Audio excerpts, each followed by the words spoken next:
ఓం విశ్వాని దేవ సవితదురితాని పరాసువ యద్భద్రం తన్న ఆసువ.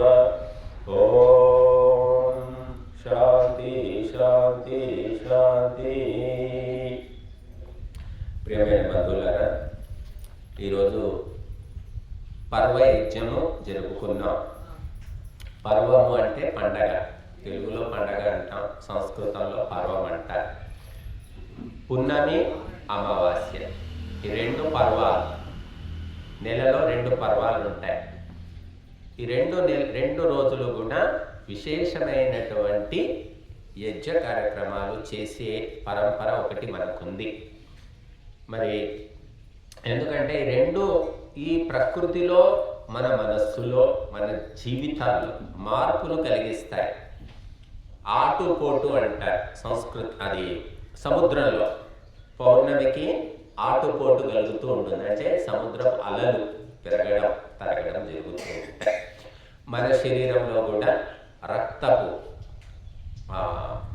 రక్తచాపం అంటే బ్లడ్ ప్రెషర్లో మార్పులు వస్తాయి, ఆలోచనల్లో మార్పులు వస్తాయి, సూక్ష్మంగా ఉంటాయి, చాలామంది తెలుసుకోలేదు. అందుకే వీళ్ళు ఏం చెప్తున్నారంటే, సైకాలజిస్టులు పరిశోధించి నేరస్తులు, క్రిమినల్స్, నేర ప్రవృత్తి ఉన్న వాళ్లకు అమావాస్య పౌర్ణమిని బట్టి, అలాగే పిచ్చి ఉన్నవాళ్ళు అమావాస్య పౌర్ణమిని బట్టి హెచ్చు తగ్గులు జరుగుతూ ఉంటాయి, నేర ప్రవృత్తి పెరుగుతుంది అని కూడా చెప్తున్నారు. అమావాస్యకు పౌర్ణమికి మెంటల్గా ఉన్న వాళ్ళకి ఎక్కువైపోతుందని చెప్తారు. ఇవన్నీ ప్రకృతి యొక్క ప్రభావము మన మీద పడుతుంది, దాన్ని ఎవరు తప్పించుకోలేరు. కానీ ఎవరైతే ధర్మ కార్యాల్లో పాల్గొంటారో వాళ్లకు ఆ ప్రకృతి ప్రభావము తగ్గిపోతుంది. అందుకే విశేషంగా మనము ఈ యజ్ఞ కార్యక్రమాన్ని నిర్వహిస్తూ ఉన్నాం. కనుక ఈనాడు ప్రకృతి మొత్తము వికృతిగా మారిపోయింది. ప్రకృతిలో శాంతి లేదు. మనిషి చేసిన పొరపాట్ల వల్ల ప్రపంచమంతటా ఇబ్బందులు, బాధలు, రోగాలు, పీడలు, భూకంపాలు, వరదలు, సునామీలు, ఇవన్నీ కారణం ఎవరు? మనిషే. అవి ఎక్కడి నుంచో పుట్టుకొని రావట్లేదు. కొంతమంది అంటారు దేవుడు చేశాడు, దేవుడు ఇచ్చాడు, ఈ వర్షాలు ఏం వర్షాలు, ఇట్లా ఇంత వర్షాలు మేము ఎప్పుడు చూడలేదమ్మా అంటారు. ఇవన్నీ మనిషి చేసిన కర్మలను బట్టే ప్రకృతిలో మార్పులు కలుగుతున్నాయని మహర్షులు చెప్పారు. కాబట్టి మనిషి సత్కర్మలు చేస్తే, ధర్మ కార్యాలు చేస్తే ఆ ప్రభావాలు తగ్గిపోతాయి, శాంతిమయమైన వాతావరణం ఏర్పడుతుంది. కాబట్టి మనము ధర్మ కార్యాలు అసలు చేసేవాళ్ళే మనకు కనిపించట్లేదు. చేస్తే కూడా కనీసం వచ్చి పాల్గొనే వాళ్ళు కూడా తక్కువ మంది ఉన్నారు. అనవసరమైనటువంటి పనికి మాలినటువంటి కార్యక్రమాల్లో గుంపులుగా వెళ్ళి పాల్గొంటూ ఉన్నారు. ఇది కొత్తదేం కాదు, మీ అందరికీ తెలిసిన విషయమే. కాబట్టి ఈ ప్రకృతిని కంట్రోల్ చేయాలి, నియంత్రణలో పెట్టాలి. అంటే ఎక్కడుంది స్విచ్ అంటే ఇక్కడుంది. అగ్నిహోత్రము ద్వారా ఈ ప్రకృతి శక్తులన్నిటినీ కూడా నువ్వు కంట్రోల్ చేయగలుగుతావు అని చెప్తున్నాయి శాస్త్రాలు. మొత్తం మన అంకాపూర్కు కరెంటు సరఫరా అవడానికి అక్కడ ఉంటుంది, అది స్విచ్ ఎక్కడో ఎలక్ట్రిక్ బోర్డులో ఉంటుంది. అక్కడ ఆపేస్తే మొత్తం అంకాపూర్ కరెంటు రాదు, ఒకటి ఉంటుంది అంతే, సబ్ స్టేషన్. అట్లాగా ఈ బ్రహ్మాండాన్ని నువ్వు ఎట్లా కంట్రోల్ చేస్తావయ్యా అంటే, బ్రహ్మాండాన్ని కంట్రోల్ చేయాలంటే అగ్నిహోత్రము ద్వారా అని చెప్తున్నారు మహర్షులు. దీని ద్వారా దేవతలు, దివ్యశక్తులు, పంచభూతాలు, ముక్కోటి దేవతలు మొత్తం అందరూ కూడా రిమోట్ కంట్రోల్. మీరు టీవీ ఉంటుంది, టీవీ ముందు కూర్చొని అది పట్టుకొని ఒప్పుతూ ఉంటారు. అందులో మారుతుంటాయి ఛానల్స్, ఎన్నో రకాల ఛానల్స్ వస్తాయి. అలాగా ఓం అగ్నయే స్వాహ, ఓం ఇంద్రాయ స్వాహ అంటున్నాం. ఆయా దేవతలకు ఆహుతులు ఇస్తున్నాం. ఆ దేవతలు మనకు అనుకూలంగా మారుతారు అని ధర్మ గ్రంథాలు చెప్తున్నాయి. మేము చెప్పడం కాదు, ధర్మ గ్రంథాల్లో ఉంది. కాబట్టి ప్రకృతిని ఎప్పుడైతే మనం కంట్రోల్లో పెడతామో శాంతి ఉంటుంది. ఎక్కడ శాంతి ఉంటుందో అక్కడ మోక్షం కోసము, స్వర్గం కోసం ప్రయత్నం ఉంటుంది. శాంతి లేదనుకోండి, ధ్యానం చేయలేము, యజ్ఞం కూడా చేయలేము. అశాంతి ఉంటే యజ్ఞం ఎలా చేస్తాం? కాబట్టి ప్రకృతి శక్తులు అన్నీ కంట్రోల్లో ఉంటే సమస్త జీవులకు కూడా మంచి జరుగుతుంది. ప్రతి ప్రాణి ఆనందంగా, ఆరోగ్యంగా ఉంటుంది. ఇప్పుడు ఏ ప్రాణి అయినా ఆరోగ్యంగా ఉందా? ఏది లేదు. మనిషి దేన్ని బతకనివ్వట్లేదు. జంతువులు, మృగాలు, పక్షులు, క్రిములు, కీటకాలు అన్నీ తినేస్తున్నాడు. చంపేయడం, తినేయడం, వేయించుకోవడం, అవి పేలాలు తిన్నట్టు తినేస్తున్నారు. ఇంకా చైనా లాంటి దేశాల్లోనైతే పురుగులు, జిల్ల పురుగులు, జర్రులు, తర్వాత కప్పలు అన్నీ తినేస్తున్నారు. ఇది తినరు అనేది ఏమీ లేదమ్మా. మన దేశంలోనే కొంత పరిమితి అన్నమాట. మన దేశంలో మాంసాహారులు కొంచెం బుద్ధిమంతులు అన్నమాట. వీళ్ళు ఏమిటంటే మేక మాంసం తినొచ్చు, కోడి మాంసం తినొచ్చు, గొర్రె మాంసం తినొచ్చు, ముక్క 3-4 రకాల జంతువులు తింటారు. ఇంకా మిగతా పంది మాంసం తినకూడదు అంటారు. కానీ విదేశాల్లో అట్లా ఏం లేదమ్మా. పంది, దున్నపోతు, ఇంకా జంతువులు ఎన్ని రకాల జంతువులు ఉన్నాయో అన్నీ తినేస్తుంటారు వాళ్ళు. కుందేళ్ళు, జింకలు, బొక్కలు అన్నీ. మనకేంటంటే దేవుని దయ వల్ల ఇంకా ముదిరిపోలేదు మన వాళ్ళు. కొన్ని రకాల జంతువుల వరకు పరిమితం. ఇక శాకాహారులు అయితే ఇంకా ప్రపంచంలోకెల్లా శాకాహారులు భారతదేశంలోనే ఎక్కువ ఉన్నారు. అదొకటి మనకు పెద్ద రికార్డ్. మళ్ళీ శాకాహారులు కూడా అన్నీ తినరు. ఉల్లి తినకూడదు, వెల్లుల్లి తినకూడదు, గోంగూర తినకూడదు, ఇలాగా అనేక నియమాలు ఉన్న వాళ్ళు కూడా ఉన్నారు. ఇంకా ఇటువంటి విచిత్రం శాకాహారంలో భారతదేశంలోనే కనిపిస్తుంది. ఎందుకంటే ఇది ఒక పరంపర ఉంది మనకు, మహర్షుల యొక్క పరంపర. ఆ పరంపర నుండి మనం వచ్చాం కాబట్టి ఆ రకమైనటువంటి పద్ధతులు అనుసరిస్తూ ఉన్నాము. ముఖ్యంగా దైవ కార్యాలు, ధర్మ కార్యాలు సఫలం కావాలి, మనకు ఫలాన్ని ఇవ్వాలి అంటే ఏమిటి, ఏం చేయాలి అంటే శ్రద్ధ అత్యవసరం అని చెప్పారు. శ్రద్ధ అంటే మనస, వాచ, కర్మణ త్రికరణ శుద్ధిగా ఆ సత్యానికి అంకితమై, సత్యాన్ని ధరించి, సత్యాన్ని ఆచరించడం, అది శ్రద్ధ. అగ్నిహోత్రం గొప్పది, మంచిది, తెలిసింది కదా, ఇంతకుముందు తెలియలేదు, చెప్పగా తెలిసింది. తెలిసిన తర్వాత దాని పట్ల నీ ప్రవృత్తి ఎలా ఉంది, నువ్వు ఎలా నడుచుకుంటున్నావు, ఎలా మెలుగుతున్నావు, అది నీ యొక్క శ్రద్ధ. కాబట్టి ఎప్పుడు వస్తున్నావు మనం? 8కి యజ్ఞం పోయి మొన్న 18 రోజులు 8కి చేసాం. ఏమంటే అటు ఇటుగా 10 నిమిషాలు అటు ఇటు అయ్యింది. మరి పొద్దున్నే అమ్మగారు వచ్చారు. ఈ లక్ష్మణ్ పేరు గంగమ్మ. ఈ గంగమ్మలు ఎక్కువయ్యి అందరు గంగమ్మలే. ఈ అమ్మగారికి 2-3 కనబడ్డారు. పొద్దున్నే వచ్చి కూర్చున్నారు. అప్పులవాడు వచ్చి వసూలు చేసుకున్నాడు. అది శ్రద్ధ అనమాట. తొందరగా ముందే సంకల్ప శక్తి అంట. సంకల్ప శక్తి ముందే ఎల్లుండి అమెరికా నుంచి నా కొడుకు దిగుతున్నాడు, వాని కోసం అన్ని ఏర్పాట్లు చేయాలి, ఇల్లంతా కడగాలి, శుభ్రం చేయాలి, పిండి వంట ఇవన్నీ ఉంటాయి కదా, మెదడులో తిరుగుతూనే ఉంటాయి. ఈ రోజు ఎవరు బోర్డు మీద రాసి పెట్టుకోరు. అమెరికా నుంచి వస్తున్నాడు అనగానే ఇక్కడ మొత్తం ప్రిపేర్ అవుతూనే ఉంటుంది. ఆ రకంగా పౌర్ణమి రోజు 3వ తేదీ నాడు యజ్ఞం జరుగుతుంది. అవును, మనం పోవాలి, అరగంట ముందే పోవాలి. అరగంట ముందే పోవాలి అనుకుంటే అది కాస్త అరగంట ఆలస్యం వచ్చింది. అట్లా కాబట్టి మనము మనసు లోపల సంకల్పము అన్నారు. సంకల్పము విల్ అంటారు ఇంగ్లీష్లో. ఈ సంకల్పము అంటే ఆలోచన, అనుకోవడం, తెలుగులో అనుకోవడం, అనుకుంటేనే అవుతాయన్నమాట. ధర్మ కార్యాలు అనుకోకుండా, ఆకస్మికంగా, యాక్సిడెంట్గా కావు.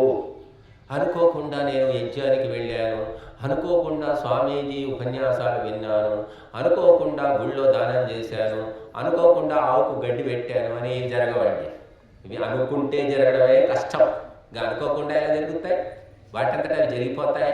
అనుకోకుండా యాక్సిడెంట్ అవుతుంది, అనుకోకుండా పెళ్ళి అయిపోతుంది, అనుకోకుండా పిల్లలు పుడతారు, అన్నీ అనుకోకుండా జరుగుతాయి. నేను అనుకోలేదండి అసలు పెళ్లి చేసుకోవాలని అసలు ఆలోచన నాకు లేదండి, కానీ ఎలా అయిపోయిందో అయిపోయిందండి అంటుంటారు. అలా అనుకోకుండా చాలా జరుగుతాయి లౌకికమైనవి, కానీ ధార్మికమైనవి అనుకుంటే జరిగేది కష్టంగా, అనుకోకుండా ఎలా జరుగుతాయి. కాబట్టి మనం అనుకోవాలి, సంకల్పం చేయాలి. పదే పదే పదే 100 సార్లు 1000 సార్లు మనం అనుకుంటున్న కొద్దీ శక్తి వస్తుంది, బలం వస్తుంది, ఆలోచనకు బలం వస్తుంది, అప్పుడు చేయగలుగుతాం. కాబట్టి అనుకోవడం అంటే ఇక్కడ చూడండి, మన కట్లకుంట కదా, లక్ష్మమ్మ, ఆమెకి ఎక్కింది అగ్నిహోత్రం గొప్పది, ఇక్కడ ఆశ్రమంలో చేస్తున్నారు, ఆమెకు తెలిసింది, అర్థమయ్యింది. ఆమె ఏం చేసింది, తను ఒక్కదే కాకుండా ఇంకా ఊళ్ళో అందరికీ చెప్తూ ఉన్నది. ఆమె ఎవరు చెప్పలేదు, అమ్మా లక్ష్మమ్మ మీ ఊళ్ళో ప్రచారం చేయమని చెప్పామా, చెప్పలేదు. ఆమెకు నచ్చింది, మంచిది అనిపించింది కాబట్టి అందరికీ చెప్తూ ఉంది. చెప్పిన ప్రతి ఒక్కరు, విన్న ప్రతి ఒక్కరు తయారవుతారా, వస్తారా అంటే చెప్పడం ప్రయత్నం. కొంతమంది గ్రహించుకున్నారు, అనుకోమంటే నిన్న అనుకుంటే ఈరోజు వచ్చారా వీళ్ళు? చెప్పండి, ఎప్పుడు అనుకున్నారు? వారం కిందటే అనుకున్నారు. అనుకొని దానికి తగ్గట్టుగా ఇంట్లో పనులు ముగించుకోవాలి, వంట చేయాలి, ఏర్పాట్లు చేయాలి. ఈ రోజైతే వాళ్ళు 5 వాహనాలు మారి వచ్చారట, 3 బస్సులు 2 ఆటోలు. అంటే చూడండి ఎంత పెద్ద పరీక్ష. బయలుదేరిన తర్వాత బస్సు దొరకకపోని ఏదో ఒక వాహనం ఎక్కి రావాలి, అంతే. అలాగా వెనక ముందు వచ్చేసారు. అనుకుంటే జరిగింది కదా, అనుకోకుండా జరుగుతుందా చెప్పండి? కాబట్టి ధర్మ కార్యాలు అనుకుంటేనే జరుగుతాయి. అందుకే అనుకోవాలి, అదే పనిగా అనుకుంటూ ఉండాలి, చెయ్యాలి, ఇవ్వాలి అని మన మనసులో అనుకుంటే ఇవ్వగలుగుతాం, చేయగలుగుతాం. కాబట్టి మరి 12 మంది వచ్చారు, అందులో 70, 60, 70, 75 ఉండొచ్చు వాళ్ళు, పెద్ద మనుషులు ఉన్నారు, అమ్మగారు వాళ్ళు కూడా వచ్చారు. 5:30కు బస్సు ఎక్కారట. చూడండి ఇంతమంది పెద్ద వయసు వాళ్ళు కూడా సంకల్ప శక్తి అంటారండి, విల్ పవర్. మహాపురుషులు, మహాత్ములు ఇంటిలోంచి బయటకు వచ్చారు, వాళ్ళు ఇల్లు వదిలిపెట్టేశారు. మహర్షి దయానందుడు ఇల్లు వదిలిపెట్టేశాడు. ఆయన 16-15 ఏళ్లకే ఇదంతా ఒట్టిదే, ఇదంతా నాటకం, బూటకం అర్థమైంది. ఆయన పిచ్చి పట్టిందా నీకు, ఇవన్నీ ఎందుకు నీకు, చిన్నపిల్లాడిని ఇవన్నీ అని ఇంట్లో అంటారు కదా. వాళ్ళకి చెప్తే వాళ్ళు పట్టించుకోలేదు. అందుకని వాళ్ళు ఏం చేశారు, ఇంకా వాళ్ళకి చెప్పడం అనవసరం, నేనే తెలుసుకుంటాను సత్యం ఏమిటి అని ఇల్లు వదిలేసి వచ్చేసాడు. వచ్చేటప్పుడు ఏముంది, చేతిలో పర్సు ఉందా, డబ్బులున్నాయా, ఏమీ లేవు. 4 ఉంగరాలు ఉన్నాయి, ఒంటి మీద కాస్త బంగారం ఉంది, బట్టలు ఉన్నాయి, పట్టుబట్టలు. అవి కూడా ఎవరో దొంగలు చూశారు. ఎక్కడికి పోతున్నాయా అన్నారు. నేను భగవంతుని తెలుసుకోవడానికి వెళ్తున్నాను, గురువులను వెతుక్కోవడానికి వెళ్తున్నాను అన్నాడు. గురువుని వెతుక్కోవడానికి ఇవన్నీ ఎందుకు, ఇచ్చేసేయి అన్నారు. ఉంగరాలు ఇచ్చేసాడు, బట్టలు ఇచ్చేసాడు, మెడలో చైన్ ఉంది, గోల్డ్ చైన్, అది ఇచ్చేసాడు, అన్ని ఇచ్చేసాడు. ఇచ్చేసి ఇంకా గురువు ఎక్కడున్నాడు, దేవుడు ఎక్కడున్నాడు, ఏమిటి జన్మ, మానవ జన్మ ఏమిటి, పుట్టి చావడమేనా, మట్టిలో కలవడమేనా, బూడిద కావడమేనా, ఇంకేమైనా ఉందా అని అంత చిన్న వయసులో వచ్చే ఆలోచనలే. తిరిగి 30 ఏళ్ళు తిరిగాడు. ఎందరో గురువులు, ఎన్నో మఠాలు, ఎన్నో ఆశ్రమాలు. చివరికి అందరి దగ్గర కూడా తెలుసుకున్నాడు, కానీ ఇది పరిపూర్ణము కాదు, ఇది పరమసత్యము కాదు అని. నిజమైన పరిపూర్ణ సత్యము చివరికి విరజానంద సరస్వతి అనేటటువంటి అంధగురువు మధురలో అక్కడికి వెళ్ళి తెలుసుకున్నాడు. 30 ఏళ్ళు పట్టిందమ్మా గురువు దొరకడానికి. మనకు దొరుకుతారు, అల్లుడిని వెతకడానికి ఎన్ని రోజులు పడుతుంది. మంచి అల్లుడు, పిల్లకు మంచి అబ్బాయిని చూడాలి, మీకు తెలిస్తే చెప్పండి, చదువుకున్న వాడే ఉండాలి, డబ్బు ఉండాలి, అత్త మామ అందరూ బాగుండాలి, ఇంకేదో చెప్తాం మనం. వెతకండి వెతికి పెట్టండి అమ్మా అని చెప్తాం. ఇక అన్నీ చేసినా కూడా ఎవడో దొరుకుతాడు, వాడు దరిద్రుడు, మన కర్మ. ఉద్యోగం ఉందన్నారండి, ఆస్తులు కూడా ఉన్నాయన్నారండి, కానీ ఎప్పుడు తెలుస్తుంది, ఒక 5 నెలలు 3 నెలలు అయ్యాక వాడికి ఉద్యోగం లేదు, పని దొంగ, ఆస్తులు లేవు, అంతా దొంగ, అన్ని దొంగ సాక్ష్యాలు, ఏవో అవన్నీ బయటపడతాయి. అప్పుడు ఏమనుకుంటాం, మింగాలి కక్కాలి. పూర్వం అయితేనేమో జీవితాంతం వాంకడే వేగేవాళ్ళుగా, కర్మరా బాబు ఇక చేసుకున్నందుకు తప్పుతుందా అని వేగేవాళ్ళు. ఇప్పుడు అంత లేదు, నేను ఓపిక లేదు. బయటపడింది అనుకోండి, చాలా మంది దరిద్రుడు అంతా మోసం చేసి చేసుకున్నాడు, వదిలేస్తున్నారు. కాబట్టి ఒక మంచి వ్యక్తి, అల్లుడే కావచ్చు, గురువే కావచ్చు, ఫ్రెండ్ లేకపోతే మిత్రుడే కావచ్చు, లేదా పక్కింటి వ్యక్తే కావచ్చు, ఎవరైనా ఒక మంచి వ్యక్తి, సరైన వ్యక్తి దొరకాలంటే తిరగాలి, జల్లెడ కట్టాలి, గాలించాలి, వెతకాలి.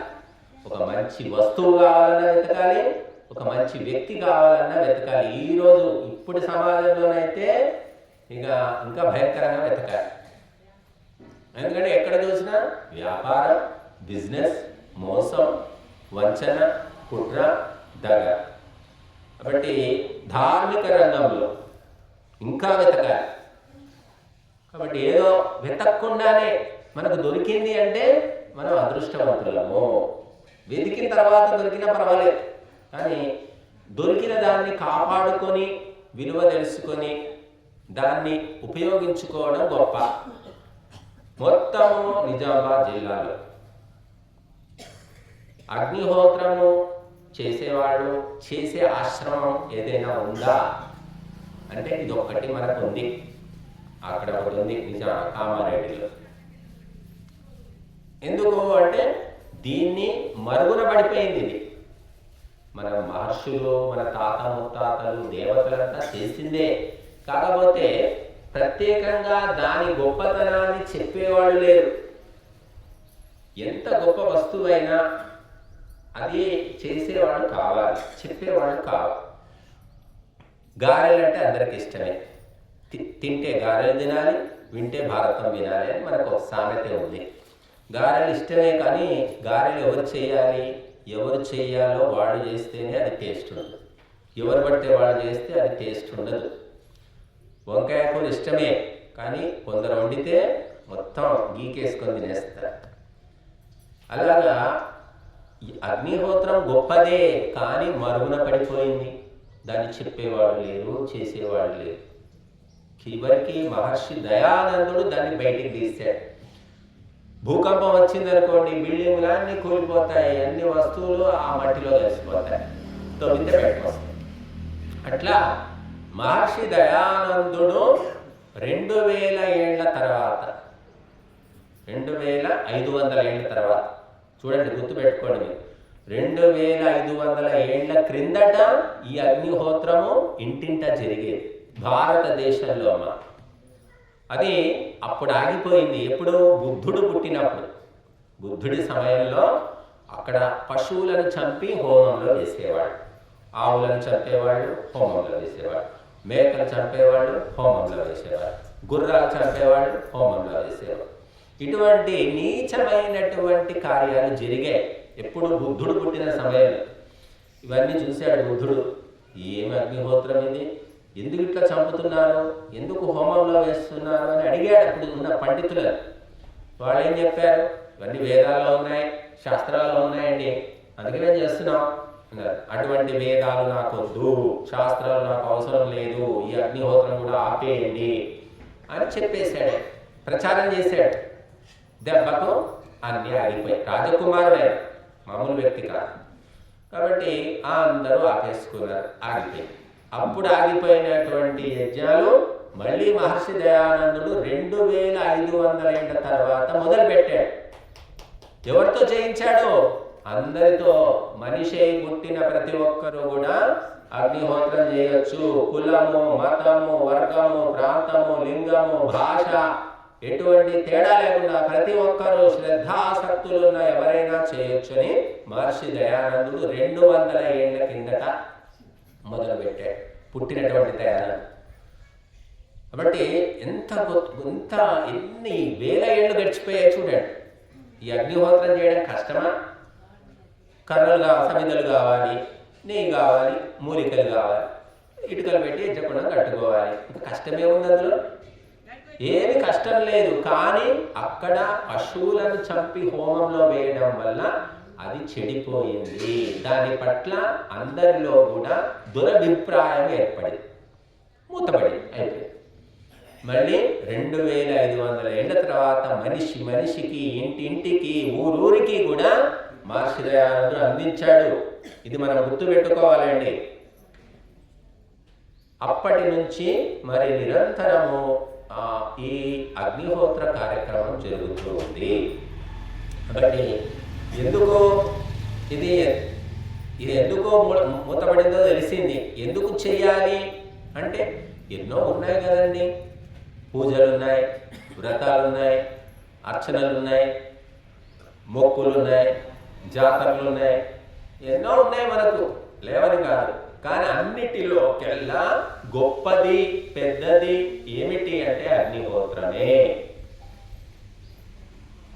అన్నిటికంటే ఇది విశేషమైనటువంటిది. ఎందుకు అంటే ఇక్కడ నేరుగా సూటిగా దేవతలకు సమర్పిస్తున్నాము, దేవతలకు చేరుతున్నది. మధ్యలో బ్రోకర్లు లేరు, ఏజెంట్లు లేరు, దళారీలు లేరు, ఎవ్వరు లేరు, తీసుకోవడానికి వీలేదు. నేరుగా అగ్నికి సమర్పిస్తున్నాం. ఆ అగ్నిలో కాలిపోయి బూడిదైపోయి వాయు రూపంలో విశ్వమంతా వ్యాపిస్తుంది. కనుక ఇది ఎవ్వరూ తీసుకోవడానికి వీల్లేదు. ఇక కేవలము దేవతలకు మాత్రమే చెందుతుంది. మీరు మిగతా చేసే ఏ పూజల ద్వారా కూడా చెందదు. కాబట్టి ఇది ఉత్తమోత్తమము, శ్రేష్టము అని చెప్పారు. ఉత్తమ పదార్థాలు మహర్షి దయానందుడు ఏం చేశాడంటే సంస్కరణ చేశాడు. వేదాలు చదివాడు ఆయన, 4 వేదాలు చదివాడు, ఉపవేదాలు చదివాడు, దర్శనాలు చదివాడు, వేదాంగాలు చదివాడు.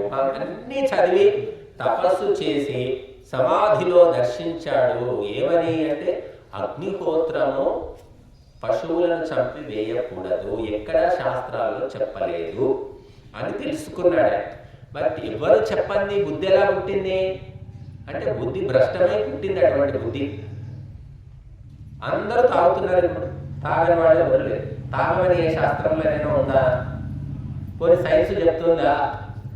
మెడికల్లో ఉందా? ఏ గవర్నమెంట్ అయినా చెప్తుందా? అంటే గవర్నమెంటే పెడుతుంది అనుకోండి, మందులు ఎత్తుకున్నారు సార్, ఇక్కడ గవర్నమెంటే పెడుతుంది, ఎక్కడా లేదు, ఏ శాస్త్రంలో లేదు. కానీ మనిషి బుద్ధి భ్రష్టమైపోయి దాన్ని పట్టుకొని కూర్చున్నాడు. మీ అందరికీ తెలుసో లేదో, ఇక్కడ చాలా ఇంటింట బీడీలు చేస్తారు. అదొక పరిశ్రమ, దాంతో బతికేవాళ్ళు కూడా ఉన్నారు. కానీ గాడిద మనం చాలా నీచంగా చూస్తాం. గాడిద, అడ్డగాడిద, నిలువుగాడిద, కంచరగాడిద, ఎన్నో తిడతాం. ఇంకా గాడిద పేరు మీద మనిషిని తిడతాం. కానీ ఆ గాడిద కూడా పొగాకు పొలంలోకి వెళ్ళదట, ఆ పొగాకు తినదు. ఎందుకు అంటే దానికి తెలుసు, ఆ గాడిదకు తెలుసు పొగాకు తినొద్దు, తింటే బుద్ధి పాడైపోతుంది. మనిషికి తెలియదు. చూడండి విచిత్రం.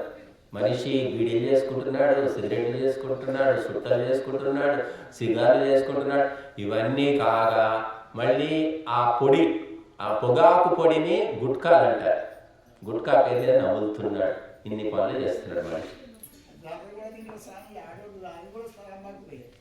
జర్దాట అది కూడా తింటారట.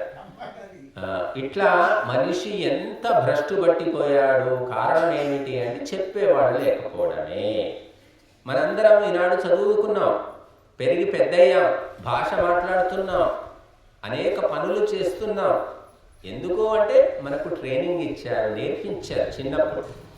చిన్నప్పుడు తల్లి, తండ్రి, తాత, ముత్తాత, నాయనమ్మ ఎవరో అందరూ చెప్పి నేర్పిస్తే మనం నేర్చుకున్నాం. చెప్పనిది, నేర్పనిది ఎవ్వరు కూడా భాష మాట్లాడలేరు, అభివృద్ధి చెందలేరు. కాబట్టి ఈ రకంగా మనుషులు ఎంత దిగజారిపోవాలో అంత దిగజారిపోతూ ఉన్నారు. కనుక మహర్షి దయానందుడు అత్యంత మహోన్నతమైన ఉపకారం చేశాడు. కేవలము అగ్నిహోత్రము ద్వారా మీకు స్వర్గము, మోక్షం రెండు సిద్ధిస్తాయి, సమస్త దుఃఖాలు పోతాయి, పరమశాంతి లభిస్తుందని చెప్పాడు. శాస్త్రాల ఆధారంగా చెప్పాడు ఆయన. ఆయు ప్రాణం ప్రజా పశుం కీర్తిం ద్రవిణం బ్రహ్మవర్చసం. ఎన్ని లాభాలని చెప్తున్నాయి మన మంత్రాలు. ఆయుష్ పెరుగుతుందట అగ్నిహోత్రం చేసేవాడు, లైఫ్ టైం పెరుగుతుంది, చక్కగా 100 ఏళ్ళు బతుకుతాం. ప్రాణశక్తి పెరుగుతుంది. ప్రజా ఉత్తమ సంతానం కలుగుతుంది. పుట్టిన పిల్లలు కూడా ఒక బుద్ధిమంతులుగా గుణవంతులుగా తయారవుతారు ఎక్కడైతే అగ్నిహోత్రం జరుగుతుందో. పశు సంపద పెరుగుతుందట. సకాలంలో వర్షాలు పడతాయి, పశువులు పెరుగుతాయి. కీర్తి కలుగుతుంది, మనకు పేరు వస్తుంది. ద్రవిణం డబ్బు వస్తుంది. బ్రహ్మవర్చసం బ్రహ్మశక్తి, బ్రహ్మ ప్రకాశము, దివ్యమైన తేజస్సు కూడా వస్తుంది. చివరికి బ్రహ్మలోకం అన్నారు. నీవు ఈ భ్రమలోకాన్ని వదిలిపెట్టి బ్రహ్మలోకానికి వెళతావు. ఇన్ని లాభాలు ఉన్నాయి.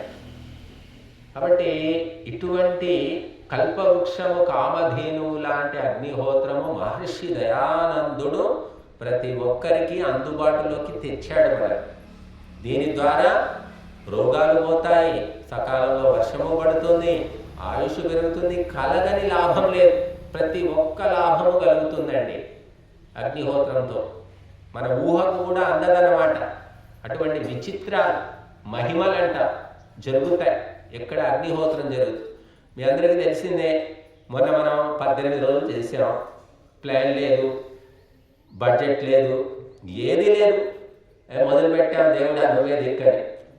అది దేవుడే నడుపుకున్నాడు. అది ఎందుకంటే మనం భగవంతుని సేవకులము అనే భావనతోటి ఇక దేవుడు చెప్పిన కార్యం నువ్వే చేయాలి, అంతే కదా.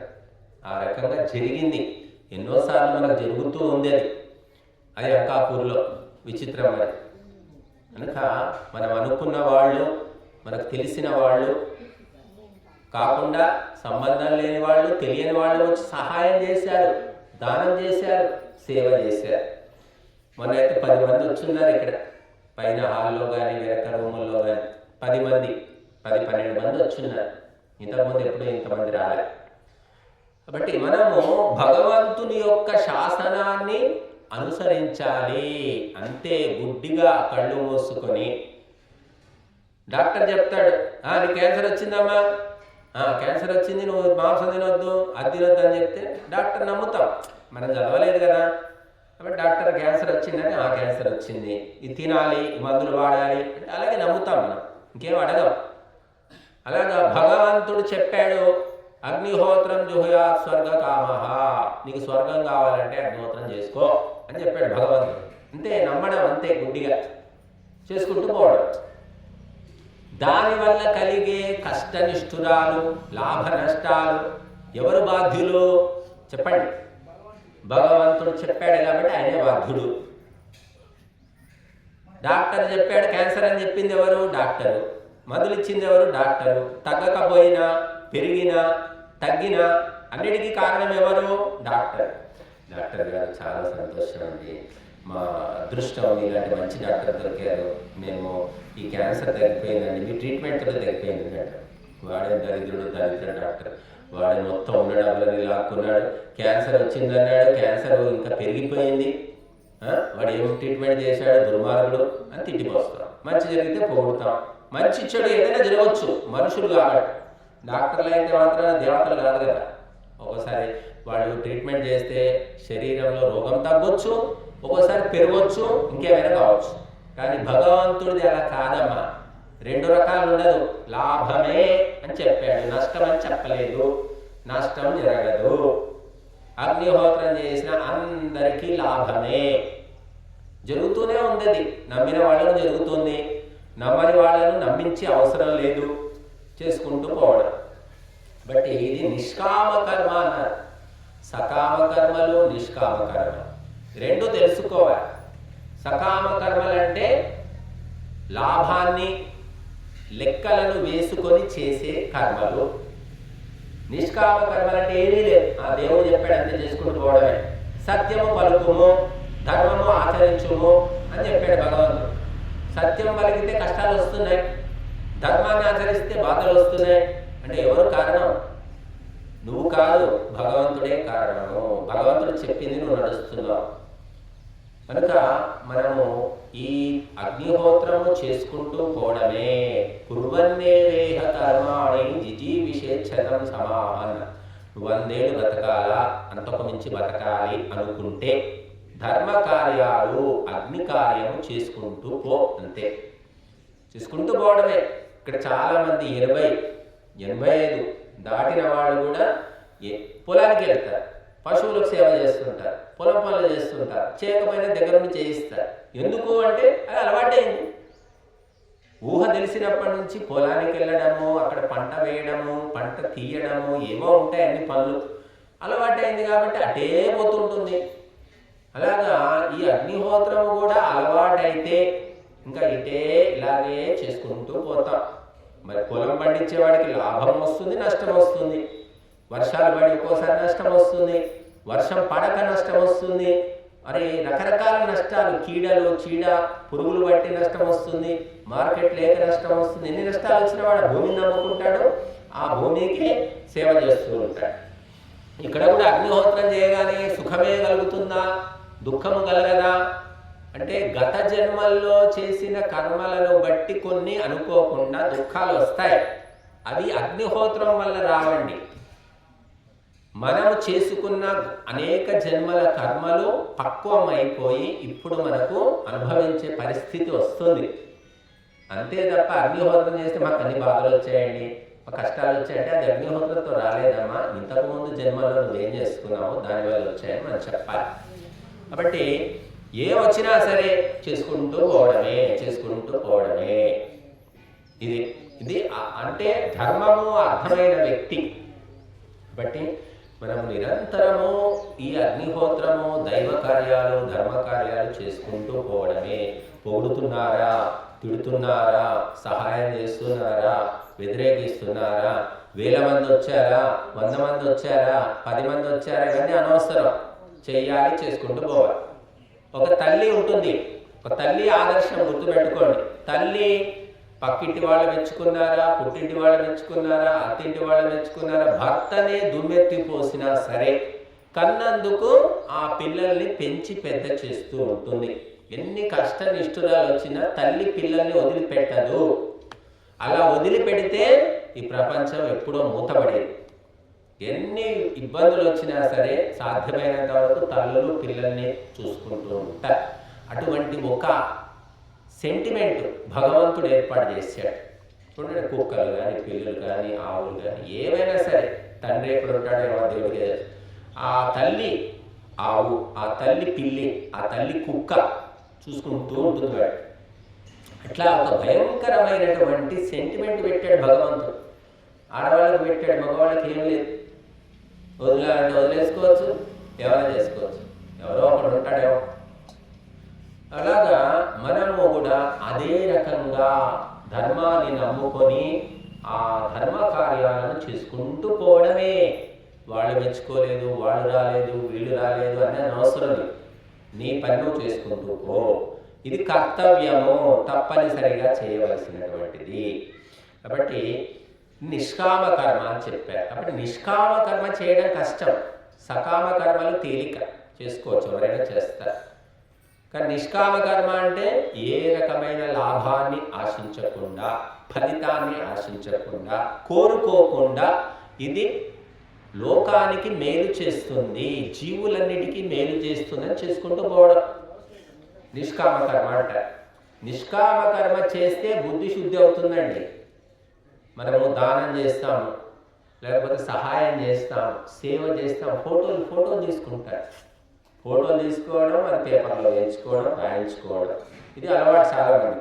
కానీ ఏ ఫోటో లేదు, పేపర్ లేదు, ఎవ్వరికి చెప్పకుండా, గుట్టు చప్పుడు కాకుండా చేసుకుంటూ పోవడం. కొంతమంది ఉంటారు, నేను చూశాను, ఈ చలికాలము మనం ఇంట్లోనే మొత్తం తలుపులు కిటికీలు పెట్టుకొని దుప్పట్లు కప్పుకుంటే హో అంటున్నాం, చలికి తట్టుకోలేకపోతున్నాం.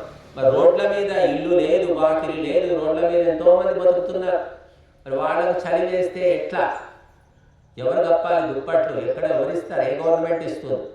అంటే కొంతమంది దాతలు ఏం చేస్తారంటే ఓ 20-50 దుప్పట్లు కొనేసి పొద్దున్నే 4 గంటలకు లేదా రాత్రి 10 గంటల 10-11 గంటలకు వాళ్ళు బయలుదేరుతారు. చూస్తూ ఉంటారు రోడ్ల మీద ఎవరైనా పడుకొని గోనె సంచి కప్పుకొని ఉంటారు. వాళ్ళ మీద దుప్పటి కప్పేస్తారు. అలా ఒక ఆ పేదవాళ్ళు ముసలివాళ్ళు ఎవరెవరు ఉంటారు అక్కడ కప్పేసి వచ్చేస్తారు. వాళ్ళు ఫోటోలు ఉండవు, చెప్పుకునేది ఉండదు, ఆ పడుకున్న వ్యక్తి కూడా తెలియదు అనమాట. పొద్దున్నే చూసుకుంటే దుప్పటి. దీన్ని ఏమంటారు? నిష్కామ కర్మ అంటారు. అంటే ఏమి పేరు లేదు, ఫోటో లేదు, అసలు గుర్తింపు లేదు, చెప్పుకునేది లేదు. ఈ రకంగా చేసేది నిష్కామ కర్మ. ఇది ఏమిటి అంటే మనస్సును శుద్ధి చేస్తుంది, ఉత్తమ జన్మలు ఇస్తుంది, శాంతిని కలిగిస్తుంది అని చెప్పారు. ఇంకా పేరు కోసం చేసేవి చాలా ఉన్నాయి. సరే, కొంతమందికి పేరు పిచ్చి ఉంటుంది. సరే, పేరు కోసమైనా చేయడం ఓకే, పర్వాలేదు. కానీ దానికంటే ఉత్తమం అన్నమాట ఇది. అసలు చెయ్యని వాడికంటే ఏదో పేరు పిచ్చి కోసమైనా చేసేవాళ్ళు నయమే. కానీ అంతకంటే మించిన వాళ్ళు గొప్పవాళ్ళు ఎవరంటే ఏమీ కోరుకోకుండా చేసుకుంటూ పోవడం. అలాగా ఇక్కడ మనం ఏం కోరుతున్నాము చెప్పండి? అందరూ లోకా సమస్తా సుఖినో భవంతు, అందరూ బాగుండాలి అని మనం కోరుకుంటున్నాం. ఇక్కడ ప్రత్యేకంగా వ్యక్తిగతమైన కోరికలతో చేయట్లేదు మనం. అందరంటే అంతపూర్ కాదండి, అందరంటే ప్రపంచంలో ఉన్న సమస్త జీవకోటి బాగుండాలి, సమస్త దేవతలు సుఖశాంతులను ఇవ్వాలి అనే కోరికతోటి మనం చేస్తున్నాం. కాబట్టి ఇది నిష్కామ కర్మ అని చెప్పారు. వ్యక్తిగతంగా నాకు సంతానం లేదు, నాకు సంతానం కోసం హోమం చేయండి స్వామీజీ అని వస్తాడు. పెళ్లి కావట్లేదండి, పెళ్లి కోసం హోమం చేద్దామంట. ఇవేమిటి? సకామ కర్మలు అంటారు. ఇవి పరిమితం అనమాట. ఇది అపరిమితము, అనంతము, అఖండం అనమాట. కాబట్టి ఇటువంటి నిష్కామ కర్మలు ఎవరు చేస్తూ పోతారో వాళ్లకు ఎప్పటికీ శాంతి అనేది ఉంటుంది. ఎప్పుడు కోరికలు కోరికలు కోరికలు, ఒకటైపోగానే మరొకటి, ఒకటైపోగానే మరొకటి. 80 ఏళ్ళు 90 ఏళ్ళు వచ్చిన వాళ్ళు కూడా మనం ఒకసారి ఇలాగే ఒక చోటుకి వెళ్తే ఒక 90 ఏళ్ల ముసలం వంగిపోయింది నడుమిలా, ఇలా పాక్కుంటూ వచ్చింది నా దగ్గరికి. అందరూ మొక్కుతున్నారు. నేను అనుకున్నా మొక్కడానికి వచ్చిందేమో అనుకున్నా. రాలే, అందుకోసం రాలే, మొక్కింది. తర్వాత మెల్లిగా దగ్గరికి వచ్చి మనవరాలి పెళ్ళి కావట్లేదు స్వామీజీ, ఎప్పుడవుతుంది స్వామీజీ అని అడుగుతుంది. ఆమెకు అదొక పెద్ద బాధ. చూడండి, ఆ వయసులో అవసరమా? అంటే ఏం ఆలోచించాలో తెలియదు. చాలా మందికి తెలియదు. బతుకుతూ ఉంటారు, పనికిమాలిన విషయాలు ఆలోచిస్తారు, ఊరి మీద సంగతులన్నీ కావాలి. కానీ మన జీవితాన్ని బాగు చేసుకోవడానికి ఏ రకంగా ఆలోచించాలి అనేది తెలియదు. నీకంటే బలంగా ఉంది, నీకంటే బుద్ధిమంతురాలు నీ మనవరాలు, చదువుకుంది, జాబ్ చేస్తుంది, ఆమె పెళ్లి కాదా, ఆమె చూసుకోదా.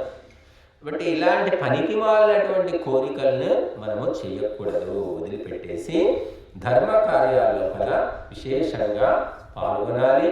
మన వంతుగా మనం చేయగలిగేటటువంటి పనులను చేయాలి. కాబట్టి నిష్కామ కర్మ, సకామ కర్మ, ఈ రెండు మన శాస్త్రాలన్నీ నిష్కామ కర్మనే చెప్తున్నాయి మనకు. కానీ మనం చేయట్లేదు. అదే క్రైస్తవులు ఉన్నారు, మహమ్మదీయులు ఉన్నారు, వాళ్ళకి నిష్కామ కర్మ తెలియదు, కానీ వాళ్ళు అదే చేస్తున్నారు. ప్రచారం ప్రచారం ప్రచారం, ఊళ్ళకు ఊళ్ళు మార్చేస్తున్నారు. కాబట్టి మనం నిష్కామ కర్మను తెలుసుకున్నంత వరకు కూడా సుఖశాంతులు దొరకవు. నువ్వు కనీసం 5 సకామ కర్మలు చేసుకో, 5 నిష్కామ కర్మలు చేయి. మొత్తానికి చేయమంటే ఎవరు చేయరు. ఒక 5 నీ కోసం చేసుకో, నీ కుటుంబం కోసం, నీ కుటుంబంలో ఐశ్వర్యం కోసం, బాగు కోసం నువ్వు చేసుకో. ఇంకొక 5 ప్రపంచం కోసం చేయి. ప్రపంచం బాగుండాలి, అందరూ బాగుండాలి అని చేయి. కనుక ఈ రకంగా ఉండదండి. చాలా మందికి మొక్కులు మొక్కులు మొక్కులు, ముడుపులు ముడుపులు ముడుపులు మొక్కుకుంటారు. తిరుపతికి వస్తాం స్వామి, ఓ ఏడుకొండల స్వామి, ఎక్కడన్నా నువ్వే రక్షించాలి, మా అమ్మాయి జ్వరం వచ్చింది తగ్గట్లేదు, జ్వరం తగ్గిపోతే నీకు గుడికి వస్తాము, నీకు దండాలు పెట్టుకుంటాం, పొలు దండాలు పెట్టుకుంటాం, జుట్టిస్తాం, ఏమేమో ఉంటాయి ఆ మొక్కులు, రకరకాల మొక్కులు. ఇలా మొక్కుతూ ఉన్నారు. కానీ నా దేశం బాగుపడాలి, నా ధర్మం బాగుపడాలి, మా ఊరు బాగుపడాలి అని ఎవరు మొక్కడం లేదండి. అటువంటి ఆలోచనే లేదు. నా కుటుంబము, నా కుటుంబ సభ్యులు ఇంతే. ఎప్పటికీ సరే, ఒకప్పుడు అంటే కొంతవరకు కుటుంబం గురించి ఆలోచించాలి, నిజమే. ఎంతవరకు? ఎన్నేళ్ల వరకు లెక్కుందా? అలవాటైపోయింది. అదే చచ్చే ముందు కూడా అదే కోరికలు కోరుకుంటూ ఉంటారు. బట్టి భగవంతుని ఇక్కడ మనం ఎలాంటి కోరికలు కోరా? అందరికీ ఆయుష్ను పెంచు, అందరూ ఆరోగ్యంగా ఉండాలి, అందరూ ఐశ్వర్యవంతులు కావాలి, అందరూ కూడా ప్రసన్నంగా శాంతిగా ఉండాలి అని కోరుతున్నాం. ఇక్కడ మనం ఒక్క వ్యక్తి కోసం కోరట్లేదండి. తిరుపతి మనం చూశారు మీరంతా, వైకుంఠ ఏకాదశి ఇంక పుణ్యం అంతా అదే రోజు వస్తుంది. కుప్పలు కుప్పలు పోయాయి. అంతా రాజకీయ నాయకులు, కోటీశ్వరులు, అధికారులు అంతా పోయారు తిరుపతి. మొత్తం ట్రాఫిక్ జామ్. మీరంతా టీవీలో చూసింది. మరి ఇక్కడ లేడా? ఇక్కడ తిరుపతి దేవుడు లేడా? శ్రీశైలం దేవుడు లేడా?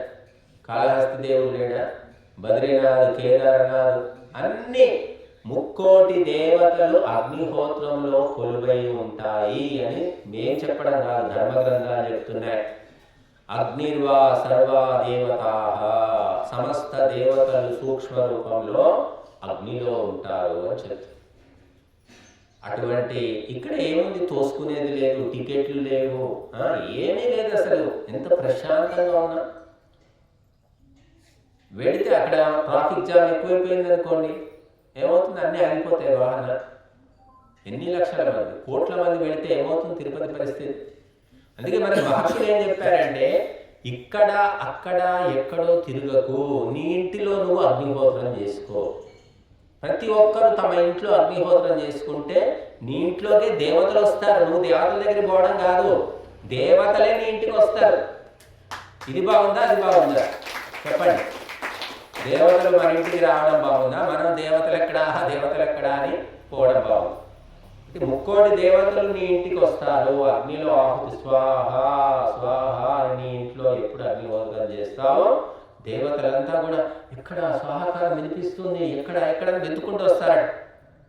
ఇది శాస్త్రాలు చెబుతూ ఉన్నాయి. కాబట్టి ఇటువంటి గొప్ప అందుకోసం ఎవరింట్లో వాళ్ళు చేయండి అయ్యా అని చెప్పారు. అందుకే పూర్వం ఏంటంటే ప్రతి ఒక్కరూ గృహస్థులు ఇంట్లో చేసుకునేవాడు. నిత్య యజ్ఞం అంటారు. నిత్య యజ్ఞము ఇది ఏమిటిది? నైమిత్తిక యజ్ఞం అంటారు. పౌర్ణమి రోజు చేసింది నైమిత్తిక యజ్ఞం. తర్వాత కామ్య యజ్ఞం. కామ్య యజ్ఞం అంటే కోరికతో చేసే. పుత్రుడు లేదు, సంతానం లేదు, దశరథుడు ఏం చేశాడు? పుత్రకామేష్టి చేశాడు. అశ్వమేధ యాగం చేశాడు ధర్మరాజు.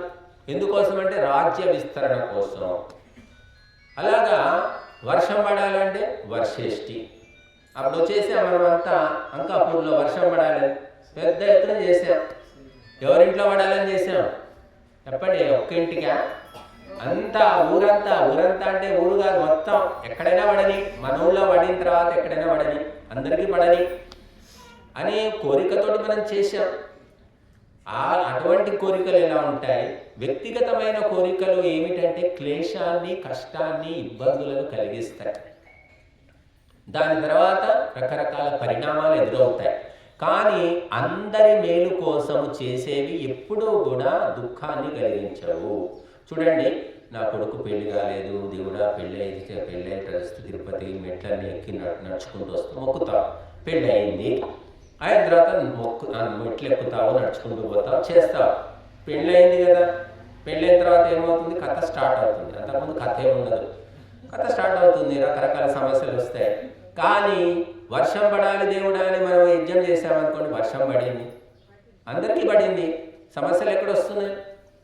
కాబట్టి వ్యక్తిగతమైన కోరికల వల్ల అనేక రకాల సమస్యలు వచ్చే అవకాశం ఉంది. కానీ సామూహికమైన కోరికలు అవి కోరుకుంటే మనకు సమస్యలు తక్కువ, నష్టాలు తక్కువ, అందరూ సుఖంగా శాంతిగా ఉంటారు. అందుకోసమే సర్వే జనాః సుఖినో భవంతు లోకాః సమస్తాః సుఖినో భవంతు అంటాం. మనం అందరూ బాగుండాలి, అన్ని జీవులు బాగుండాలి. మనకు మనుషులు కేవలం మనుషులని చెప్పట్లేదండి. సర్వే జనాః అంటే సమస్త జీవులని అర్థం. ప్రతి ప్రాణి బాగుండాలి. కాబట్టి ఇటువంటి విశాలమైన ఆలోచన ధోరణి ఎవరికి ఉంటుందో వాళ్ళకు శాంతి ఉంటుంది, సుఖం ఉంటుంది, ఆరోగ్యం ఉంటుంది. ఇప్పుడు అందరికీ ఎందుకు బీపీ ఉంది, షుగర్ ఉంది, హార్ట్ ప్రాబ్లం ఉంది, ఇంకేదో అంటున్నారు, ఇంకా 4-5 రకాల రోగాలు ఉన్నాయి. అల్సర్ అంటారు, యాసిడిటీ అంటున్నారు, గ్యాస్ ట్రబుల్ అంటున్నారు, ఏదో ఒకటి ఉంది. ఎందుకు వస్తున్నాయి అంటే మన ఆలోచన విధానం మారిపోయింది. అందరూ బాగుండాలనేటటువంటి ఆలోచన పోయింది. నేను, నా కుటుంబము, నా కులము, ఇంకా లాస్ట్గా మిగిలితే నా కులం అనుకోండి. ఇంకా ఒకప్పుడు అలా ఉండేది కాదు. ఆలోచన విధానాన్ని బట్టి రోగాలు వస్తాయని శాస్త్రవేత్తలు చెప్తున్నారు, డాక్టర్లు చెప్తున్నారు. ఆయుర్వేదం ఎప్పుడో చెప్పింది అనుకోండి, నీ ఆలోచనలు బాగు చేసుకో, సహజంగా నువ్వు బాగైపోతావు. ఊరందరికీ నువ్వు భోజనం పెట్టలేకపోవచ్చు, కానీ ఊరందరూ చల్లగా ఉండాలి, పచ్చగా ఉండాలి, అందరూ సంతోషంగా ఉండాలని కోరుకోవచ్చు. ఆ కోరిక కోరితే నువ్వు ఆరోగ్యంగా ఉంటావు ఫస్ట్.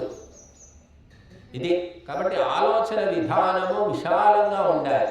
అందుకే ఇక్కడ మనం చేసే ఆహుతులు, మంత్రాలు, ఈ కార్యక్రమం అంతా కూడా ప్రపంచం కోసం. మనం ఇక్కడ చేస్తున్నటువంటి ఈ ఆహుతులు, ఈ ధూమము, ఈ వాయువు విశ్వమంతా వ్యాపిస్తుంది, ప్రపంచానికి మేలు చేస్తుంది. కూర్చున్న దగ్గర ఇప్పుడు సెల్ ఫోన్ పట్టుకున్నాం, సెల్ ఫోన్లో ప్రపంచం అంతా చూస్తున్నాం. అలాగా ఇది ఈ అగ్నిహోత్రం అనేది ఒక చిన్న సెల్ ఫోన్. ఇందులో నువ్వు ప్రపంచం అంతటికి మంచి చేస్తున్నావు. చిన్న కార్యం. 1/4 కిలో నెయ్యి పోసాం, తలా 1/4 కిలో, కేజీ నెయ్యి పోసాం. ఎన్ని జీవులు, లక్షల జీవులకు మేలు జరుగుతుంది అని చెప్తున్నా. సరే, వాళ్ళందరికీ జరిగింది, నాకేం జరిగిందంటే నీకు ఫస్ట్ నీకే జరుగుతుంది అయ్యా. ఫస్ట్ నీకే జరుగుతుంది, నీ తర్వాతనే అందరికీ. పాఠం చెబితే మాస్టర్కి ఏమొస్తుంది? పాస్ అవుతాడా అంటే ఫస్ట్ మాస్టర్కి జీతం వస్తుందండి, తర్వాత వాళ్ళు పాస్ అవుతారా ఫెయిల్ అవుతారా వాడి సంగతి దేవుడు. వీడికైతే జీతం వస్తుంది కదా. అట్లాగా మొట్టమొదటి అగ్నిహోత్రం చేసిన వాడికి మంచి జరుగుతుంది, మిగిలిన 99 మందికి జరుగుతుంది. అది మన చేతిలో లేదు, అది భగవంతుడు ఇస్తాడు. వాళ్ళు ఎవరో కూడా మనకు తెలియదు, చూసామా తెలియదు. కాబట్టి నిరంతరము నిష్కామ కర్మలు చేసుకుంటూ పో అని చెప్పారు. కోరిక పెట్టుకోకుండా. కోరిక అంటే వాసన అంటారు, సంకల్పం. వాసనలే జన్మలకు మూలము అన్నారు. ఆడజన్మ ఎందుకు వచ్చింది, మగ జన్మ ఎందుకు వచ్చింది, అటు ఇటు కాని జన్మలు ఎందుకు వస్తున్నాయి, పశు జన్మ ఎందుకు వచ్చింది, పక్షి జన్మ, ఇవన్నీ ఎందుకు వస్తున్నాయి? ఎవరు కోరుకుంటున్నారు అంటే ఎవరు కోరుకోవాల్సిన అవసరం లేదు. నీ మనసులో ఉన్నటువంటి రకరకాల వాసనలే నిన్ను అలాగ పుట్టిస్తాయి. భగవంతుడు ఏం చేస్తున్నాడంటే నీ వాసనలకు తగినటువంటి జన్మ ఇస్తున్నాడంతే. వాసనలు నువ్వు పుట్టించుకుంటున్నావు, వాటికి అనుగుణంగా జన్మ భగవంతుడు ఇస్తున్నాడు. పరీక్ష రాసేది నువ్వు, మార్కులు వేసేది మాస్టర్. అలాగా కాబట్టి వాసనలు తగ్గించుకో. త్యాగభావము, దానభావము, సేవాభావము పెంపొందించు. అప్పుడు నీకు ఉత్తమ జన్మలు వస్తాయి. ఈ జన్మలో కూడా సుఖశాంతులు ఉంటాయి. ఈ యజ్ఞం నేర్పే పాఠం అదే. మనకు తెలియకుండానే స్వాహ స్వాహ అని ఆహుతులు ఇస్తున్నాం. ఇచ్చి ఇచ్చి ఇచ్చి ఇచ్చి ఏమవుతుంది అంటే ఇవ్వడమే ఈ చేతికి అలవాటైపోతుంది. ఇవ్వడం నేర్పడానికి అగ్నిహోత్రం. దేవతలకు ఇస్తున్నాం మనం. ఇక్కడ కొంతమంది పిల్లలు ఉంటారు చూడండి, చిన్న పిల్లలు. వాడి చేతిలో పండు ఉంటే ఈరా అంటే అమ్మా అని దాచుకుంటాడు, ఇంకోటి ఈరా అంటే తీసి ఇచ్చేస్తాడు. అంత చిన్న పిల్లలు ఒకటి ఇస్తున్నాడు, ఒకటి దాచిపెట్టుకుంటున్నాడు. ఎవరు నేర్పారు? ఎక్కడి నుంచి వచ్చాయంటే వాసనలు, సంస్కారము అని చెప్పారు. కనుక మనము ఇక్కడ స్వాహాని సమర్పిస్తూ మనకు తెలియకుండానే మెల్లిమెల్లిగా పిసినారి గుణము, లోభ గుణము వదిలించుకుంటాం అన్నమాట. మనకి తెలియదు. ఏ పిసినారి వాడు కూడా పిసినారి తనం వదులుకోమంటే వదులుకోలేడు. కానీ ఇక్కడ అగ్నిహోత్రం ఏం చేస్తుంది అంటే ట్రీట్మెంట్. మనకు తెలియకుండా మెల్లిమెల్లిగా మారుస్తుంది అన్నమాట. మార్పు క్రమక్రమంగా వస్తుంది. స్కూల్కు పోతూ ఓనమాలు రాని వ్యక్తి టీచర్ అవుతున్నాడు. పోయినప్పుడు ఓనమాలు రాలేదు, బలపం పట్టుకోవడం తెలియదు, పలక పట్టుకోవడం తెలియదు, వాడు టీచర్ అవుతున్నాడు. మళ్ళీ చివరికి 15 ఏళ్ళ. ఇక్కడ కూడా అంతే. మీకు ఇష్టం ఉన్నా లేకపోయినా, తెలిసినా తెలియకపోయినా ఇక్కడ వచ్చి కూర్చోండి. స్వాహ స్వాహ సమర్పిస్తూ ఉండి. క్రమక్రమంగా మీ లోపల మార్పులు వస్తాయి. అందుకే అగ్నిహోత్రము చేసేవాళ్ళు దేవతలు అన్నారు. చేస్తూ చేస్తూ నీలోని ఆ దుర్గుణాలన్నీ పోయి నువ్వు దేవతగా మారిపోతావు. చేస్తూ పోవాలంతే. ఇంకా పిల్లవాడు ఏడుస్తుంటే కూడా బలవంతంగా పట్టుకెళ్ళి స్కూల్లో మారేస్తారు. వాడు ఎప్పటికీ ఏడుస్తాడు. ఆ రోజు ఏడ్చాడు, ఇంకా 4 రోజులు ఏడుస్తాడు, నెల రోజులు అయిన తర్వాత అలవాటు పడతాడు. అట్లా మనకి ఇష్టం ఉన్నా లేకపోయినా ఏదో ఆయన బాధన ఊకే బుర్ర తింటున్నాడు. సరే ఒకసారి పోయేస్తే అయిపోయింది కదా అని రావడం, వచ్చి కూర్చోవడం, అలా క్రమక్రమంగా మాకు తెలియకుండానే అలవాటైపోతుంది అనమాట. మార్పు వస్తుంది. అది స్కూల్ అయినా కావచ్చు, అగ్నిహోత్రమైనా కావచ్చు. స్కూల్లో త్యాగము, సేవ, దానము ఇవేం నేర్పడండి స్కూల్లో. అవి నేర్పేది ఇక్కడ ఈ పాఠశాలల్లో మాత్రమే. కాబట్టి ఇవి వస్తే ఉత్తమ జన్మలు వస్తాయి, పరమ శాంతి లభిస్తుంది మనకు. సర్టిఫికెట్లు ఉన్నాయి, ర్యాంకులు ఉన్నాయి, మార్కులు ఉన్నాయి. గుణాలు లేకపోతే, మంచి గుణాలు లేకపోతే ఏమవుతుంది? వాడి దగ్గరికి ఎవరు పోరండి. సొంత కుటుంబ సభ్యులే ఇష్టపడరు మంచి గుణాలు లేకపోతే. కాబట్టి మంచి గుణాలను, మంచి లక్షణాలను, మంచి అలవాట్లను నేర్పేటటువంటి పాఠశాల అగ్నిహోత్రము. అందుకే మనం చేస్తూ చేస్తూ చేస్తూ క్రమక్రమంగా దేవతలుగా మారిపోతాము అని చెప్పారు. ఈ మానవ లక్షణాలు పోయి, ఆసురీ లక్షణాలు పోయి, చిట్ట చివరికి దైవీ లక్షణాలు మాత్రమే మిగులుతాయట. అటువంటి శక్తి అగ్నిహోత్రంలో ఉంది. అనేక విధాలైన అంటు రోగాలు కూడా తగ్గిపోతాయి. ఈనాడు ఎన్నో రకాల రోగాలు ఉన్నాయి, కొత్త కొత్త రోగాలు వస్తున్నాయి. ఎందుకు వస్తున్నాయో తెలియదు, వాటికి చికిత్స కనిపెట్టలేదు. అటువంటి వ్యక్తులు కూడా అగ్నిహోత్రంలో కూర్చుంటే వాటికి చికిత్స జరుగుతుంది. మానసిక సమస్యలు ఉన్న వాళ్ళకు చికిత్స జరుగుతుంది. చాలా మందికి నేను చెప్పాను, మొన్న 18 రోజులు వచ్చి ఉండండి అమ్మా, మీకు ఎటువంటి సమస్య ఉన్నా అవి నివారణమైపోతుంది. 18 రోజులు యజ్ఞంలో పాల్గొనండి, ఇక్కడే వచ్చి ఉండండి అని చెప్పారు. రాలేదు. కొంతమంది తెలుసుకొని ఆలస్యంగా వచ్చి ఉన్నారు. 6 రోజులు 10 రోజులు వాళ్ళకు సమాచారం లేటుగా అందిందట. ఇట్లాగా పోలీసులు పరిష్కరించలేరు, కోర్టులు పరిష్కరించలేరు, డాక్టర్లు కూడా ఏమీ చేయలేరు. అటువంటి సమస్యలు, ఆరోగ్య సమస్యలు, కుటుంబ సమస్యలు, మానసిక సమస్యలు ఏమున్నా సరే మీరు వచ్చి ఇక్కడ కూర్చోండి. రేపు మళ్ళీ మనకు అవకాశం 25 రోజులు. 25 రోజులు ఎవరైతే దీక్షగా కూర్చుంటారో వారి సమస్యలని భగవంతుడు తీర్చేస్తాడు. మనం భగవంతునికి సమయాన్ని ఇస్తే భగవంతుడు మన కోసం సమయాన్ని ఇస్తాడు. ఈ సత్యము తెలుసుకోలేకపోతున్నారు. ఎక్కడెక్కడో తిరుగుతారు, ఎన్నో రకాలుగా అలమటిస్తూ ఉంటారు. కానీ ఇది ఉంది, దీనివల్ల ఇంత లాభం ఉందని ప్రచారం లేదు. ప్రచారం ఉంటే బాగుండేది. కనుక మహర్షి దయానందుడు తెలియజేసినప్పటికీ కూడా ఇప్పటికీ లక్షల కోట్ల మందికి అగ్నిహోత్రం అంటే తెలియదు. కనుక మనము తెలుసుకొని, మనం తెలుసుకోవడం మన అదృష్టం, పాల్గొనడం మన అదృష్టం. అర్థమైంది కొంతమందికి. ఇక్కడ చదువు రాని వాళ్ళు కూడా ఉన్నారు చాలామంది. మేము చెప్తూ ఉంటే విన్నారు, వాళ్ళకు కూడా అనుభవమైంది. ఏదో ఉంది ఇందులో, ఏదో శక్తి ఉంది అని సూక్ష్మంగా తెలుసుకున్నారు కొంతమంది. ఆ తెలుసుకున్నది చెప్పడానికి మాటలు రాకపోవచ్చు, చెప్పలేకపోవచ్చు, కానీ తెలుసుకున్నారు. తెలుసుకొని దానికి అగ్నిహోత్రంతో కనెక్ట్ అయిపోయాడు. కాబట్టి మనం చేస్తూ చేస్తూ మంచివాడి మంచితనం ఎలా తెలుస్తుందండి, చెడ్డవాడి చెడ్డతనం ఎలా తెలుస్తుంది? ఏమైనా మిషన్ ఉందా, ఎక్స్రే ఉందా? ఎలా తెలుసుకుంటారు? అంటే ఆ మనిషితో తిరిగితే ఆ మంచితనం తెలుస్తుంది, చెడ్డతనం తెలుస్తుంది. అలాగా అగ్నిహోత్రం చెయ్యండి, పాల్గొనండి, సహాయం చేయండి, సేవ చేయండి. మీకు ఎటువంటి ప్రభావం కలుగుతుందో, ఎటువంటి మార్పులు కలుగుతాయో మీకు తెలుస్తుంది, మీ అనుభవంలోకి వస్తుంది అన్నమాట. నేను చెప్పడం కాదు, ఎందుకంటే చెప్పేది కాదు, ఇది చూపించేది కాదు. దీనికి ఇది ఫలితమని ఎలా చూపిస్తాం? కనిపించదు ఇక్కడ ఏమి. అదృష్టము అన్నారు. అంటే కంటికి కనబడకుండా అన్నీ జరిగిపోతాయి ఇక్కడ. కాబట్టి అదృష్టాన్ని ఎవరు నమ్ముతారు అంటే బుద్ధిమంతులే నమ్ముతారు. బుద్ధిహీనుడు నాకేం కట్టి కనపడట్లేదు, నాకు చూపించు అంటాడు. ఏం చూపిస్తాడు? ఇక్కడ ఏముంది కనబడడానికి? బూడిద నేను చూసుకోపో అని చెప్పాలి. ఇంకా ఏం కనిపించదు ఇక్కడ, బూడిద. ఆ బూడిద రుద్దుకోవాలి, నెత్తికి బొట్టు పెట్టుకోవాలి.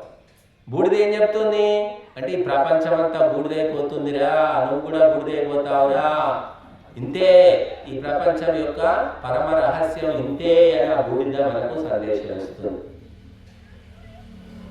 ఎన్ని లక్షలు కోట్లు జమ చేసినా పిడికెడు బూడిద కావాల్సిందే. కనుక అగ్నిహోత్రం యొక్క రహస్యము తెలుసుకోవాలంటే సంస్కారం కావాలి, సూక్ష్మ బుద్ధి కావాలి. అక్కడ చదువుతో సంబంధం లేదండి. దీన్ని అర్థం చేసుకున్న వ్యక్తి అతడు ప్రశాంతంగా, అందుకే అక్కడ మనం ఒక రాసి పెట్టాం, స్వర్గకామో యజేత అని ఈ యజ్ఞశాలలో రాశారు. స్వర్గకామో యజేత అంటే స్వర్గము కావాలని కోరుకుంటే యజ్ఞాన్ని చేయి. అంతే. 7 అక్షరాలు, సప్త అక్షరి మంత్రం అనుకోండి. అందరూ గుర్తుపెట్టుకోండి. మీరు జీవితం అంతా గుర్తుపెట్టుకోవాల్సింది ఒకటే. చెప్పండి అందరూ. స్వర్గ కామో యజేత, స్వర్గ కామో యజేత, స్వర్గ కామో యజేత. స్వర్గము కావాలంటే యజ్ఞము చేయి. నరకం కావాలంటే ఏం చేయాలి? చేయకుంటే పీడపడి నరకం వచ్చేసి. కాబట్టి స్వర్గము అంటే చక్కటి ఆరోగ్యము, చక్కటి బుద్ధి, చక్కటి కుటుంబము, అనుకూలమైన వాతావరణము, అంతా అనుకూలం ఉండడం అన్నమాట. దాన్ని స్వర్గం అంటారండి. భార్య అనుకూలం ఉంది, పిల్లలు చెప్తే వింటారు, పంటలు చక్కగా పండుతున్నాయి, వ్యాపారం సరిగ్గా జరుగుతుంది, ఆరోగ్యం బాగుంది, ఇంకేముంది? దాన్ని స్వర్గం వరకు ఏమంటారు? స్వర్గం కావాలి అంటే నీకు అన్ని అనుకూలంగా ఉండాలి, శాంతిగా ఉండాలి అనుకుంటే అగ్నిహోత్రాన్ని చేయి అని మహర్షులు చెప్పారు. ఎప్పుడో లక్షల ఏళ్ల కిందట అప్పుడు చెప్పింది ఇప్పుడు చేస్తే కూడా ఫలితం వస్తుంది. కాబట్టి ఇది మన మహర్షులు మనకి ఇచ్చినటువంటి పరంపర, ఆస్తి, వారసత్వం. మీ తాత ఏమి ఇచ్చాడు నీకు, మీ నాన్న ఏమి ఇచ్చాడు నీకు అని అడుగుతుంటారు. మా నాన్న ఏమీ లేదు, ఈ కాలేజీ తప్ప ఏమీ లేదు, మా నాన్న ఉన్నాయని పోగొట్టిండు, ఇంకా మా తాత సంపాదించిందంతా పోగొట్టిండు, లేకుంటే మాకు 10 ఎకరాలు ఉంటుండే, 20 ఎకరాలు ఉంటుండే అంటాడు. మరి మన మహర్షులు కశ్యపుడు, మరి పతంజలి, కపిలుడు, ఇలాంటి మహర్షులు వందల మంది మనకు దేశంలో పుట్టారు. వాళ్ళు ఏమిచ్చిపోయారు? చూపించుకోవడానికి ఏమైనా ఉందా? శాస్త్రాలు ఉన్నాయి. శాస్త్రాలతో పాటు ఈ అగ్నిహోత్రం ఇచ్చాడు. కట్టెలు, ఇటుకలు, నెయ్యి, తర్వాత మూలికలు, ఇంతే. ఏమి మంత్రాలంటే శాస్త్రాల్లో ఉన్నాయి. దీనితోటి నీకేది కోరుకుంటే అది జరిగిపోతుంది పో అని చెప్పారు. భగవంతుడు ఒక విచిత్రం ఏమిటంటే తల్లిదండ్రి సంపాదించి ఇవ్వకపోయినా కాళ్ళు చేతిలో బుద్ధి ఉన్న వ్యక్తి కోట్లు సంపాదించిన వాడు. కేవలం తల్లిదండ్రులు కాళ్ళు చేతులు ఇచ్చారు, మంచి బుద్ధిని ఇచ్చారు. తల్లిదండ్రులు కోట్లు సంపాదించి ఇస్తారు, వాడికి బుద్ధి ఉండదు, మొత్తం నాశనం చేస్తాడు. అలాగే మనకి ఏమున్నా లేకపోయినా ఈ అగ్నిహోత్రం ఇచ్చారు మహర్షులు. దీన్ని కాపాడుకుంటూ, పెంపొందించుకుంటూ, ఆచరించుకుంటూ మన జీవితంలో ముందుకెళ్ళాలి. ఇదే మనల్ని రక్షించేది, అందరినీ రక్షించేది. అమెరికా దగ్గర అస్త్రాలు, అణ్వస్త్రాలు ఉన్నాయి. ఈ భూమండలాన్ని 50 సార్లు భస్మం చేసేటన్ని అణ్వస్త్రాలు ఉన్నాయట ప్రపంచంలో. ఈ భూమాతను 50 సార్లు బూడిద చేయొచ్చు. అన్ని అణ్వస్త్రాలు, అటామిక్ ఎనర్జీ బాంబ్స్ ఉన్నాయి. మరి ఇది ఈ అగ్నిహోత్రం ఏం చేస్తుంది అంటే అందరినీ బాగు చేస్తుంది, అందరికీ మంచి చేస్తుంది, అందరికీ మేలు చేస్తుంది. దీనివల్ల నష్టం అనేదే లేదు, లాభమే తప్ప నష్టం లేదు. నష్టం ఎప్పుడు వస్తుంది అంటే నువ్వు చేయవలసిన పద్ధతిలో చేయకుండా వంకర టింకరగా అడ్డగోలుగా చేస్తే నష్టం వస్తుంది. అన్నం తింటే కడుపు నిండుతుంది, ఆకలి తీరుతుంది. అన్నం ఉడకకపోతే ఆకలి తీరుతుందా? కడుపు నిండడం కడుపు నొప్పి వస్తుంది. అట్లాగా అగ్నిహోత్రానికి కూడా పద్ధతులు చెప్పారు. నా ఇష్టం స్వహ ఏదో ఒకటి చేసేసుకుంటా అంటే కాదండి. సమిధలు పవిత్రమైనవి ఉండాలి, శుద్ధమైనవి ఉండాలి, బూజు లేకుండా, పురుగు పట్టకుండా పవిత్రంగా ఉండాలి. నెయ్యి పవిత్రమైనది ఉండాలి. నెయ్యి వాసన పట్టిన నెయ్యి వేయకూడదు. అవుట్డేటెడ్ అంటే గడిచిపోయి పాతబడ్డ నెయ్యి వేయకూడదు. ఆవు నెయ్యి మాత్రం వేయాలని చెప్పారు. గేదె నెయ్యి వాడకూడదు. మూలికలు వేయాలని చెప్పారు, మూలికల యొక్క చూర్ణం. ఇలాగా ఇవన్నిటితో పాటుగా శ్రద్ధ అనేది కూడా ఉండాలి అని చెప్పారు. ఇవన్నీ ఉన్నాయి, శ్రద్ధ లేదు ఏమవుతుంది అంటే, శ్రద్ధ లేకపోతే ఫలితం వస్తుంది కానీ నీ మానసిక ఉన్నతి జరగదు అన్నారు. శ్రద్ధ ఉంటే ఏం జరుగుతుందంటే మానసిక ఉన్నతి జరుగుతుంది. శ్రద్ధ లేకపోతే అన్నీ వస్తాయి, భగవంతుడు అన్నీ ఇస్తాడు, కాకపోతే మానసిక ఉన్నతి శాంతి అనేది ఉండదు. ఎందుకంటే నువ్వు శ్రద్ధతో చేస్తేనేమో మానసిక శాంతి వస్తుంది. నువ్వు శ్రద్ధ లేకుండా చేసావు కాబట్టి ఆయు ప్రాణం ప్రజాం పశుం ఇవన్నీ వస్తాయి, ఇవన్నీ వస్తాయి. కాబట్టి మనము అగ్నిహోత్రము భగవంతుడు దేవతలకు మనుషులకు మధ్య ఒక వంతెన అన్నమాట. ఈ వంతెన మీద మనం దేవలోకానికి వెళ్ళిపోతాం. ఆ వంతెన ఎవరికి వాళ్ళు చేసుకోవాలి. అటువంటిది మహత్తరమైనటువంటి అగ్నిహోత్రం మన దేశంలో ఉంది. మనము మాత్రమే చేయగలుగుతామండి. అమెరికాలో, అరబ్ దేశాల్లో జరగదు ఇది. ఎందుకు అంటే అక్కడ వాతావరణమే వ్యతిరేకం, అనుకూలం ఉండదు. ఈ చెట్లే ఉండవు అసలు. మరి చెట్టు మొలవదు, రావి చెట్టు మొలవదు, మామిడి చెట్టు ఉండదు, జుబి చెట్టు ఉండదు, మేడి చెట్టు ఉండదు, మోరుగు చెట్టు ఉండదు. దేవతా వృక్షాలు ఎక్కడ ఉండవు ఆసియా ఖండంలో, అది భారతదేశంలో. మిగతా దేశాల్లో ఉండవు. ఇక్కడ ఇంకెక్కడ అగ్నిహోత్రం. కాబట్టి వాతావరణం ప్రతికూలం, మంచు కురుస్తూ ఉంటుంది, తుఫాన్లు వస్తుంటాయి, లేకపోతే ఎడారి నేల. అరబ్ దేశాల్లో ఏముంటుంది? అంతా ఇసుక ఎడారి, ఎక్కడ చెట్లు ఎక్కడ. కాబట్టి ఇది అనుకూలమైన ప్రదేశము. అందుకే ఇది ధర్మ భూమి, వేద భూమి అని చెప్పారు. ఇక్కడ ధర్మము బతికి బట్ట కడుతుంది. మిగతా చోట ధర్మము ఆచరించడానికి కుదరదు. ఎక్కడ ఇంకా ధర్మం ఎక్కడికి? కాబట్టి ఈ దేశంలో పుట్టడం అదృష్టము, భాగ్యము అని చెప్పుకున్నారు. అనిబిసెంట్ కాంగ్రెస్ పార్టీకి ప్రెసిడెంట్గా పనిచేసింది స్వాతంత్ర్యం రాకముందు. విదేశీయుల ఆమె చెప్పింది. ఎంత గొప్పగా చెప్పారు విదేశీయులు, మన వాళ్ళకి బుద్ధి లేదు. మొన్న మీరంతా చూశారు, కొత్త సంవత్సరం అని చెప్పేసి ఆడవాళ్ళు మగవాళ్ళు తాగి రోడ్ల మీద పడిపోతున్నారు, బండి నడపలేకపోతున్నారు. ఎంత నీచమైనటువంటి పరంపర వచ్చింది మనకు. మరి విదేశీయులు మనకు చెప్పారు, భారతదేశము తన ధర్మాన్ని కోల్పోతే ఈ ప్రపంచ వినాశనం తప్పదు అని చెప్పి.